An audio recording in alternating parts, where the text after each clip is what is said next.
చెప్పే మాయ మంత్రం కథ కదే చంటోళ్లను భయపెట్టే భూచోడి కథ కదే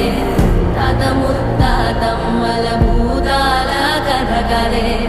విక్రమాదిత్యుడు చెప్పిన వేదాళుడి కథ కదే దీపము నుండి దెయ్యం వచ్చే అల్లావుద్దీన్ కథ కదే ఇది ముడత చర్మం ముసలి చెప్పే కథ లాంటి నిజమేలే